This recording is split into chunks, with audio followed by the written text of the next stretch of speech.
Good morning class. आज हम हमारे नए टेस्ट पेपर का सॉल्यूशन बनाते हैं। हमारा टेस्ट फॉर्म नंबर है 026850। ये हमारे पास सीजीएल एग्जाम की टेस्ट सीरीज है जिसमें मैथ्स के टोटल 25 क्वेश्चंस आते हैं। तो हम इन 25 क्वेश्चंस का एनालिसिस करते हैं आज के पेपर को स्टार्ट। आज के पहले क्वेश्चन से पहला क्वेश्चन ये रहा हमारी स्क्रीन पर।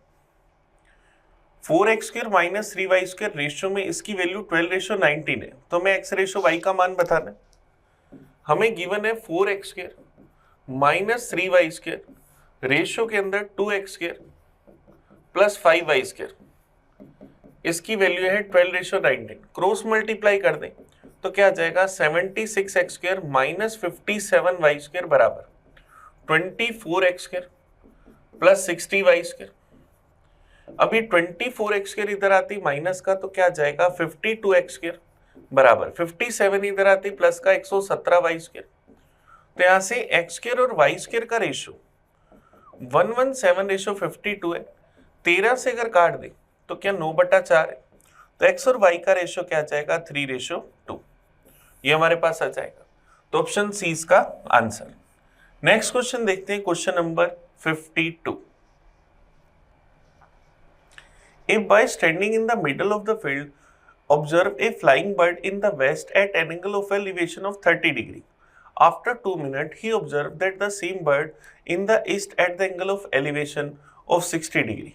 If the bird flies all along the straight line at the height of 100√3 meter, then the speed in kilometer per hour is. यहाँ पर एक व्यक्ति खड़ा है। उसने क्या करा 30 डिग्री के उन्नयन कोण पर एक पक्षी को देखा। पश्चिम दिशा में एक पक्षी को देखा 30 डिग्री के उन्नयन कोण पर, जो कितनी हाइट पर है 100√3। अब 2 मिनट उड़ने के बाद उसने पूर्व दिशा में 60 डिग्री के उन्नयन कोण पर उस पक्षी को देखा जो 100√3 हाइट पर है। तो हमें क्या करना है, उस पक्षी की स्पीड बतानी। पक्षी एक सरल रेखा में उड़ रहा है तो ये 30 डिग्री के सामने की छोटी भुजा बड़ी भुजा क्या आ जाएगी 300। 60 डिग्री के सामने की बड़ी भुजा अगर 100√3 तो छोटी भुजा 100 मीटर। तो टोटल कितना चला 400 मीटर। कितने टाइम के अंदर 2 मिनट के अंदर। वो पक्षी ने दूरी तय करी 400 मीटर की 2 मिनट के अंदर। हमें उसकी स्पीड बतानी किलोमीटर पर आवर में। तो 400 मीटर को अगर किलोमीटर में बदलें तो 1000 का भाग दे दें। 2 मिनट को आवर में बदलें तो 60 का भाग दे दें। 3 0 से 3 0 चले जाएंगे। 24/2 क्या जाएगा 12। तो पक्षी की स्पीड क्या आ गई 12 kilometre per our. Option D हमारा आंसर आ जाएगा। नेक्स्ट क्वेश्चन देखते हैं 53।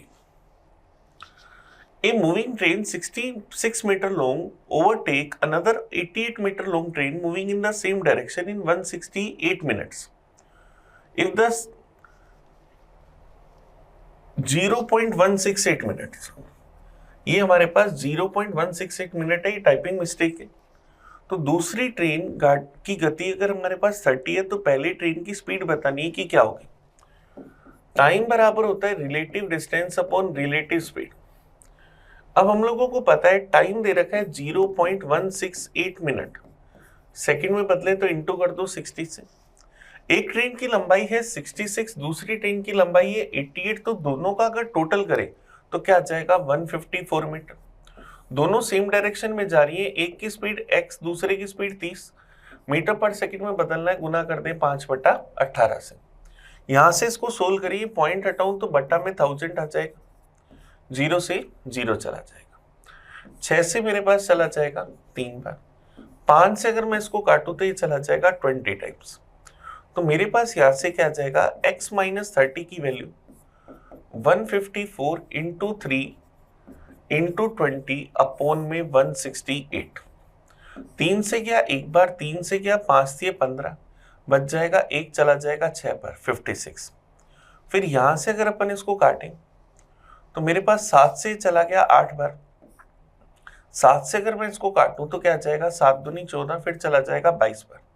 4 से गया 5 बार, 4 से गया 2 बार, 2 से गया 11 बार। x माइनस 30 बराबर 11 इंटू 5 क्या आया 55। तो x बराबर क्या आएगा 55 प्लस 30 85। तो हमारे पास पहली ट्रेन की स्पीड क्या आ जाएगी 85 किलोमीटर पर आवर। ये हमारा आंसर आ जाएगा। तो ये टाइपिंग मिस्टेक है, ध्यान रखना, ये 0.168 मिनट है। चलिए नेक्स्ट क्वेश्चन देखते हैं, question number 54। Find the square root of, हमें इसका वर्गमूल बताना है। अब देखो अगर इसका स्क्वायर रूट निकालना है, अगर अपन लेट करें कि x इक्वल टू 2 है, तो 2 की पावर 5, 32 माइनस 1 बटा में 2 माइनस 1, 2 का क्यूब 8, 2 इंटू 2 का स्क्वायर 4 प्लस 2, तो क्या आ जाएगा 31 प्लस 8 प्लस 8 प्लस 2, तो क्या आ जाएगा 49, और 49 का स्क्वायर रूट निकालूंगा तो क्या आएगा 7। अब मैं सारे ऑप्शन में x की जगह अगर 2 रखूं तो 2 का स्क्वायर 4 प्लस 2 प्लस 1, 7 बन रहा है option A answer. C B सब नहीं बनेंगे क्योंकि सब में माइनस की टर्म है, तो ऑप्शन ए इसका आंसर आ गया। अदरवाइज आप x की पावर 5 माइनस 1 में x माइनस 1 का भाग दोगे तो आएगा x की power 4, x cube x square plus x plus 1, और प्लस जो है वो टर्म है, तो इसको सिंप्लीफाई हमें करना पड़ेगा, तब जाकर आंसर आएगा। तो बेस्ट तरीका है वैल्यू पुट करके आंसर निकाल लें। नेक्स्ट क्वेश्चन देखते हैं 55। On the given figure, shaded area is shown which is made by circle meeting the point A. C is the center of the bigger circle. BD is equal to 9. BD की value हमें दे रखी है 9. BD की value 9 centimetre. EF और इसकी value है 5 centimetre. ये दोनों 5 है. हमें क्या करना है, बड़े सर्किल की डायमीटर बतानी है कि क्या होगी। चलिए कोशिश करते हैं। अगर मैं C बड़े सर्किल का सेंटर है, CA को R मान लूं, तो ये मेरे पास यहाँ 9 है, तो ये जो वैल्यू है ये क्या R माइनस 9 हो जाएगी। बड़े सर्किल की रेडियस 5 है, तो ये R है, ये 5 दूरी है, तो ये R माइनस 5 हो जाएगी। तो हम क्या ऐसा कह सकते हैं, CD इंटू CA बराबर CG इंटू CF, क्योंकि हमें पता है जब दो कोड्स एक दूसरे को काटती है तो उनके मल्टीप्लाई बराबर होते हैं। तो CD क्या होगा R माइनस 9, CA क्या होगा R बराबर R minus 5 into R minus 5। तो मेरे पास क्या जाएगा, R स्क्वायर माइनस 9R बराबर R square minus 10R plus 25। R square से R स्क्वायर कट गया, 10R इधर आती प्लस का, 10R माइनस 9R, R बराबर 25। अब रेडियस अगर 25 सेंटीमीटर तो डायमीटर इसका डबल आ जाएगा 50। ऑप्शन बी हमारा आंसर आ जाएगा। नेक्स्ट क्वेश्चन देखते हैं 56। A tap drips at the rate of 1 drop per second, 600 drops make 100 millilitre, the number of litre wasted in 300 days is. 600 बूंदे मिलकर 300 मिलीलीटर बनाते, 100 मिलीलीटर बनाती, एक बूंद प्रति सेकंड की दर से गिर रही। अब देखो क्या हुआ, एक दिन में अगर मैं बात करूं, एक मिनट में 60 बूंदे गिरेंगी, क्योंकि हर सेकंड एक बूंद गिर रही है। एक मिनट में 60 बूंदे गिरेंगी, तो एक घंटे में इसकी 60 गुना, और 24 घंटे में इसकी 24 गुना, इतनी बूंदे गिर रही। 600 बूंदे मिलकर 100 मिलीलीटर बनाती, तो इसमें अगर मैं 600 का भाग दे दूं तो ये 100 मिलीलीटर के हिसाब से हो जाएगा।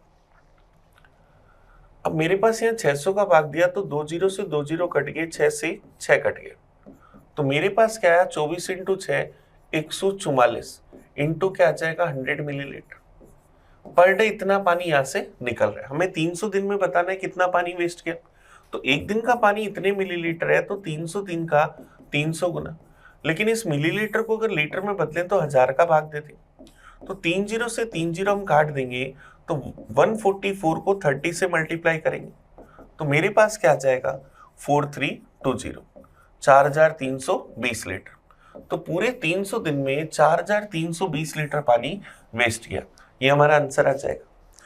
चलिए नेक्स्ट क्वेश्चन देखते हैं, question number 57। A shopkeeper mark his good 40% above the cost price and give 20% discount to customer at the time of selling the good. He used 800 gram weight instead of 1 kg. Find his profit. मान लिया कि उसका coast price है 100, अंकित मूल्य coast price से 40% ज्यादा अंकित करता है, तो एमआरपी कितना हो गया 140। अब ग्राहक को डिस्काउंट देता है 25% का, 140 का 25%, 35 का डिस्काउंट दिया, तो बेचेगा कितने में 105 में। लेकिन तोलते समय 1 केजी की जगह 800 ग्राम बाट का यूज करता है, तो 1 केजी 1000 ग्राम का कॉस्ट प्राइस अगर 100 तो 800 ग्राम का कॉस्ट प्राइस 80। 80 वाली चीज 105 में बेची तो कितना प्रॉफिट? 25 का। कितने पर? 80 पर। परसेंटेज में चाहिए तो इनटू करा 100% से। 0 से 0 चला गया, 250/8%। तो क्या आ जाएगा? 8 × 24 31.25%, या क्या आ जाएगा? 31/1/4%। ये हमारा आंसर आ जाएगा। तो ऑप्शन ए इसका सही आंसर। नेक्स्ट क्वेश्चन देखते हैं 58। A number divided by 899 give a remainder of 63. If the same number is divided by 29, then the remainder will be 899 में 29 का पूरा पूरा भाग जाता है, तो पहले वाला रिमाइंडर 63, इसमें 29 का भाग दे दो, भाग गया 2 बार 58, क्या बच गया? 5। तो नया रिमाइंडर हमारे पास क्या होगा? 5। ऑप्शन बी हमारा आंसर आ गया। चलिए नेक्स्ट क्वेश्चन देखते हैं, क्वेश्चन नंबर 59। हमें इसकी वैल्यू बतानी है कि इसका मान क्या है। देखो आप जानते हैं कि a square minus B square, इसका फॉर्मूला क्या होता है? a plus B into A minus B. तो अगर मैं इसको a plus B into A minus B की टर्म में तोड़ू तो मैं क्या लिख सकता हूं? 1 माइनस 1/3 2/3, 1 माइनस 1/4 3/4, 1 माइनस 1/5 4/5, लास्ट में 1 माइनस 1/100, तो क्या जाएगा? 99/100। तो एक सीरीज तो हमारे पास ये बनेगी। दूसरी प्लस वाली बनेगी 1 प्लस 1/3 4/3, 1 प्लस 1/4 5/4, 1 प्लस 1/5 6/5। इस तरह से क्या बन जाएगा? 101/100। ये हमारे पास आ जाएगा। तो क्या होगा? 3 से 3 कट गया, 4 से 4, 5 से 5, 99 से 99। पहली सीरीज सोल्व करेंगे तो 2/100, दूसरी सीरीज में ये कटते जाएंगे तो क्या आ जाएगा? 101/3, 101/3 ये हमारे पास आएगा। 2 से चला गया 50 बार, तो 101/50 इंटू 3 क्या आ जाएगा? 150। ऑप्शन ए हमारा आंसर आ जाएगा। चलिए नेक्स्ट क्वेश्चन देखिए, question number 60। Two poles of height A and B meter are C meter apart. The height of the intersection of the line joining the top of each pole of the foot of opposite pole is. देखो हमें कह रहा है दो पोल है जिनकी height A और B, हमने इनके टॉप बेस से इनके टॉप को मिलाया, इनका जो इंटरसेक्शन पॉइंट था उसकी हाइट हमें बतानी है कि क्या होगी। इनके बीच की दूरी हमें दे रखी है C।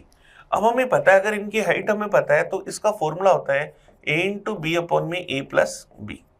तो ऑप्शन बी हमारा आंसर आ जाएगा। ये डायरेक्ट फॉर्मूला हम लोगों ने ज्योमेट्री में पढ़ रखा है।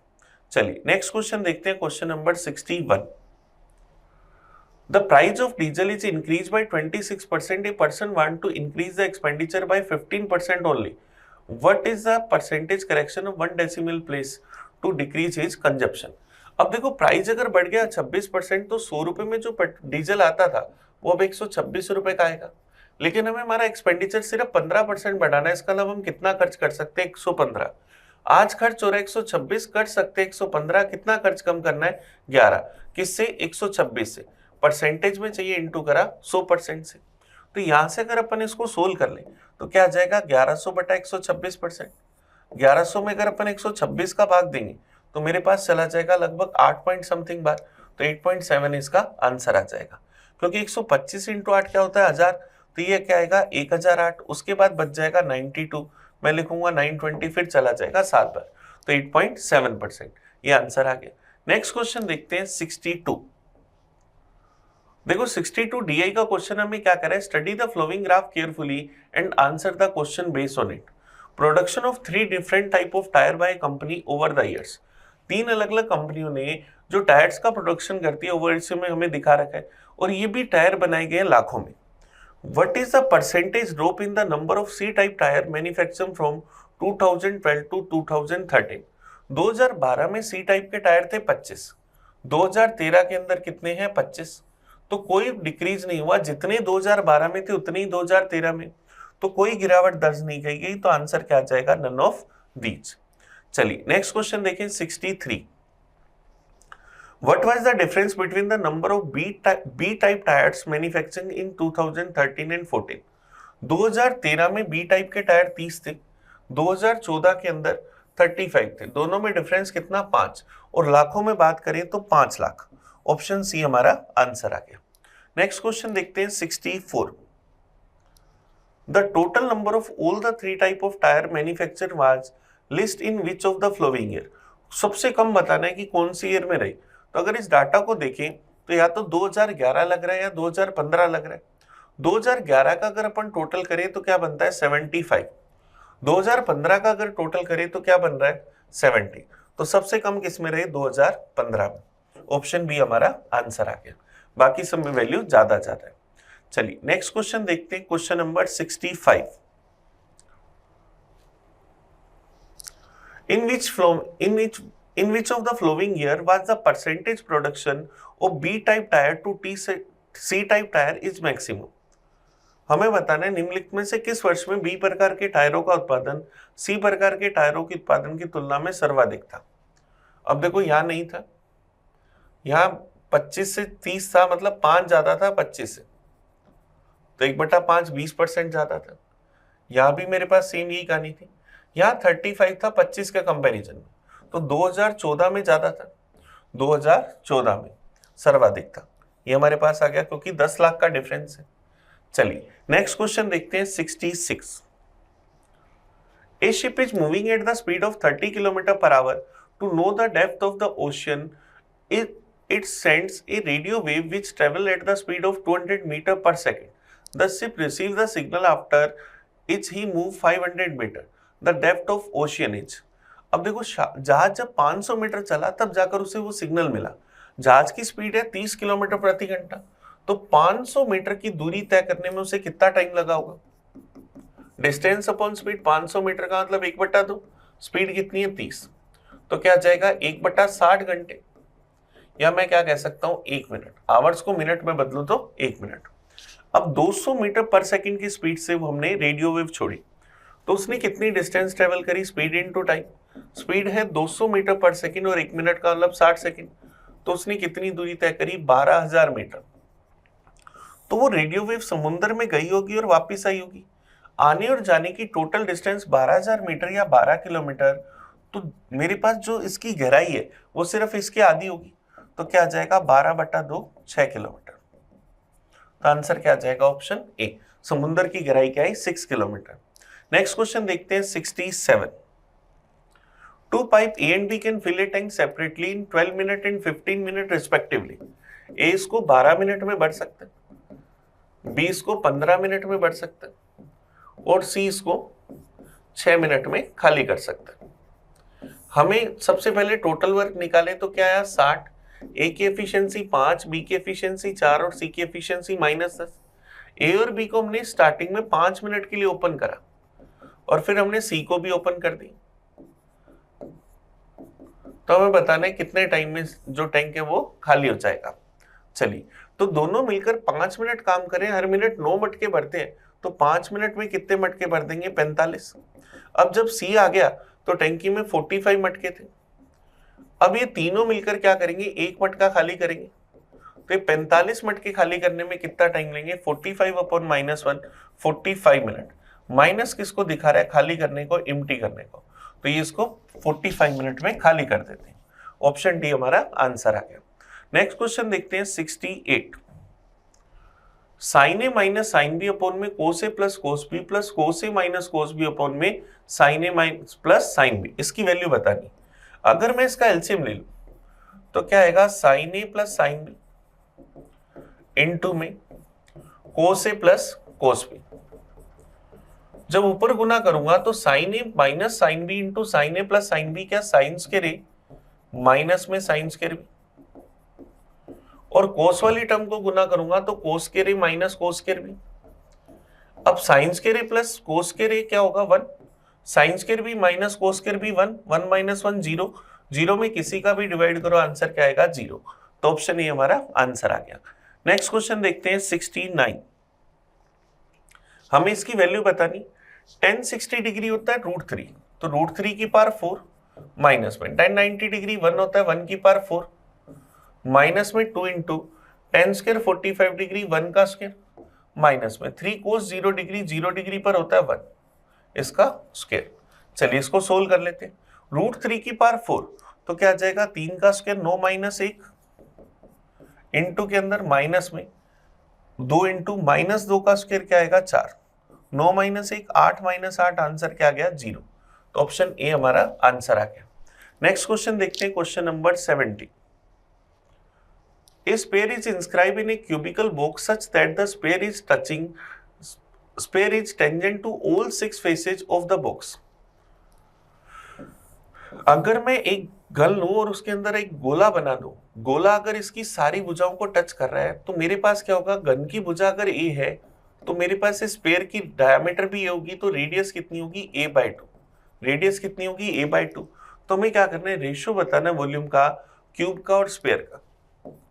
तो क्यूब और स्फीयर की अगर बात करें तो क्यूब की भुजा अगर ए तो क्यूब का वॉल्यूम a क्यूब, स्फीयर का वॉल्यूम होता है 4/3 पाई r क्यूब, रेडियस a/2, तो a/2 का क्यूब क्या आ जाएगा a³/8।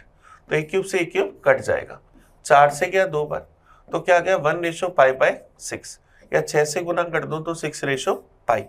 आंसर क्या जाएगा, ऑप्शन डी। डी हमारा आंसर आ जाएगा। हम 2D का डायग्राम बनाकर इसको समझ पा लेते हैं। नेक्स्ट देखते हैं 71। A man travel a certain distance by train at the rate of 25 km per hour and walk back at the rate of 4 km per hour. If the whole journey took 5 hours 48 minutes, then the distance was। तो हमारे पास इसका formula होता है D बराबर S1 into S2 upon में S1 plus S2 into में total time. तो यहां से अगर अपन इसको सोल्व करें, दूरी बतानी, एक बार स्पीड थी 25, एक बार स्पीड थी 4, 25 और 4 का टोटल 29, 5 घंटे 48 मिनट है। तो 48 मिनट को आवर में बदलो तो 48/60, तो 5 से ही 4/5 या 29/5। तो मैं टाइम लिख सकता हूँ 29/5। 29 से 29 चला गया, 5 से गया 5 बार, 5 चौक 20, तो उसकी दूरी कितनी आ गई 20 किलोमीटर। ये हमारा आंसर आ जाएगा, ऑप्शन सी इसका आंसर। चलिए नेक्स्ट देखते हैं question number 72। The average age of number of person in a group was calculated as 35 years, which was 2.5 years more than the correct average, as there was error in recording the age of 2 person at 38.5 years and 40 years instead of 29 and 22 years। दो लोगों की as हमने 38.5 और 40 लिख ली, तो total कितनी लिख ली 78.5, जबकि वो ओरिजिनलिटी में कितनी थी 29 और 22, तो टोटल कितना था 51। 78.5 लिख दिया 51 की जगह, तो कितना ज्यादा लिख दिया 27.5। तो ये 27.5 हमें कम करना है। अब या तो ये किसी एक में से कम करो या टोटल सब में से बराबर बराबर कम कर दो। इसी की वजह से एवरेज 2.5 साल से बढ़ गया, तो 27.5 कम करना है, जिससे एवरेज 2.5 कम हो जाएगा। तो 27.5 में 2.5 का भाग दूंगा तो क्या जाएगा 11। तो यहां पर लोगों की संख्या कितनी थी 11। ऑप्शन ए हमारा आंसर आ गया। नेक्स्ट क्वेश्चन देखते हैं 73। हमें इसकी सिंप्लीफाई वैल्यू बतानी है कि क्या होगी। हमें दे रखा है 5/10 ऑफ 10, 10 ऑफ 10 का मतलब 100, इंटू के अंदर 4 प्लस 4 डिवाइड के अंदर 4 ऑफ 4 क्या बन जाएगा 16, इंटू में 10, माइनस में 10 माइनस 4 क्या आ जाएगा 6, डिवाइड में 16, इंटू में क्या आ जाएगा 4। हमें इसको सिंप्लीफाई करना है।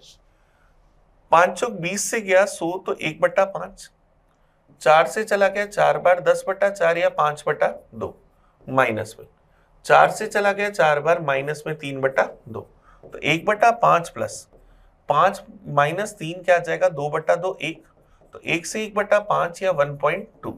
तो ऑप्शन हमारा आंसर आ जाएगा ए, ए इसका सही आंसर। नेक्स्ट क्वेश्चन देखते हैं 74। 3√3x³ माइनस 2√2y³ बराबर इसके दे रखा है। तो ये फॉर्मूला होता है a minus B into A square. तो यहाँ क्या आ जाएगा 3x² प्लस क्या आ जाएगा √3 इंटू √2 √6xy, और प्लस क्या आ जाएगा √2 का स्क्वायर करूंगा तो 2y²। तो कंपैरिजन करेंगे तो a का मान 3, c का मान √6 और b का मान 2। हमें क्या बताना है a इंटू बी अपॉन में c। तो क्या आ जाएगा 3 इंटू 2 अपॉन में √6, तो 6 अपॉन √6 क्या आ जाएगा √6। ये आंसर आ जाएगा। तो ऑप्शन डी हमारा आंसर आ गया। चलिए नेक्स्ट क्वेश्चन देखते 75। If a 10-digit number is divisible by 88, then the value of x plus y ये नंबर 88 से डिविजिबल है, इसका मतलब 11 इंटू 8 से डिविजिबल है। ये मुझे 8/2 दे रखा है, इसमें अगर मैं 8 का भाग दूं तो 8 का भाग गया एक बार, अब y भाग नहीं जा रहा, 2 उतारा। अब y का मान मैं कुछ भी ले सकता हूँ, मैं अगर लास्ट से स्टार्ट करूँ, 9 लूँ तो नहीं आ सकता, 8 लूँ तो नहीं आ सकता, 7 अगर रखूँ तो ये पूरा पूरा भाग चला जाएगा, क्योंकि क्या आ जाएगा 8 ने 72। तो y की वैल्यू क्या ले सकते हैं 7, y की वैल्यू 7 ली तो 1220x55,872 ये संख्या। अब इसमें x प्लस वाई बताते, x का मान चाहिए, 11 से चेक करते, 8 और 2 10 और 5 15, 15 और 2 17। सेकेंड साइड का सम करते हैं, 1 और 3, 3 और 10 और 5 15 प्लस x, इन सब का डिफरेंस क्या होना चाहिए 0 या 11 का मल्टीपल। तो x का मान 2 होगा तो डिफरेंस 0 हो जाएगा, तो y का मान 7 और x का मान 2, तो क्या आ जाएगा 2 + 7 9। तो आंसर क्या आ जाएगा ऑप्शन ए, ये हमारे पास इसका आंसर आ गया। तो चलिए हमने क्या करा, आज पेपर के पूरे 25 क्वेश्चंस का एनालिसिस करा। आप इस वीडियो को बड़े अच्छे से देखना, आपको कहीं भी कोई कंफ्यूजन हो, कोई डाउट हो तो मुझे कमेंट करके बताना। हम मिलेंगे नए पेपर में नए सॉल्यूशन के साथ, तब तक पढ़ते रहिए। मैं आपका अपना प्रिंस, थैंक यू। पढ़ते रहे और आगे बढ़ते रहे।